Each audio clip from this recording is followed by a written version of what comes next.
নমস্কাৰ সকলোলৈ। আজি উপস্থিত আছোঁ শদিয়াৰ অমৰপুৰ ঘাটত। আমি অমৰপুৰলৈ যাম আৰু এই ফেৰী ঘাটেৰে পাৰ হ'লে আমি অমৰপুৰখন পাম। অমৰপুৰত লগৰ বন্ধু এজন আছে, তালৈ বিশেষ কাম এটাত গৈ আহোঁ। ব'লকচোন আমি অমৰপুৰৰ কিছু দৃশ্য উপভোগ কৰোঁ, লগতে ঘাটৰ চৌদিশে থকা প্ৰাকৃতিক পৰিৱেশবিলাক উপভোগ কৰোঁ। সিটো পাৰৰ পৰা ফেৰীৰে আহি আছে ইপাৰলৈ, আমি আৰু এইখন ফেৰীতে সিপাৰলৈ পাৰ হৈ যাম। এটা ৰোমাঞ্চকৰ পৰিৱেশ, হয়তো বহুতে উঠিয়ে পোৱা নাই ফেৰীৰে ইপাৰ সিপাৰলৈ যোৱাৰ যি অভিজ্ঞতা সদায় মনত থাকি যায়। পূৰ্বতে আমাৰ শদিয়াৰ দীঘল দলং নথকা অৱস্থাতো আমি ফেৰীৰে আহা যাহ কৰিছিলোঁ তিনিচুকীয়ালৈ যাবলৈ। বৰ্তমানো শদিয়াৰ বিভিন্ন প্ৰান্তলৈ যাবলৈ এই অমৰপুৰ ঘাটৰ ফেৰীৰে পাৰ হৈ যাব লগা হয়।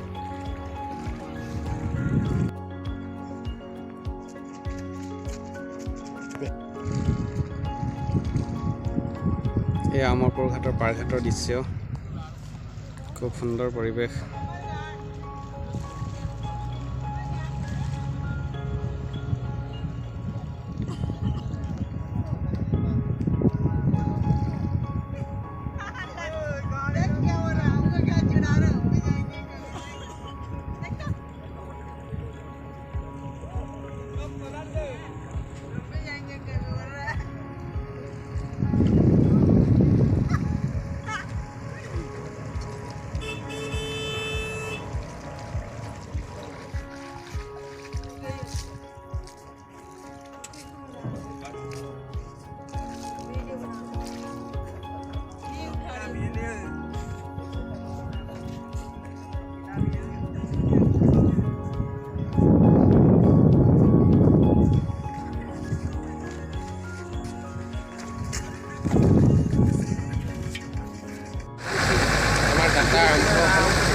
ভাইটিয়ে মানে নাওখনৰ ঘূৰিয়াল আৰু আমাক সিটো পাৰলৈ লৈ যাব।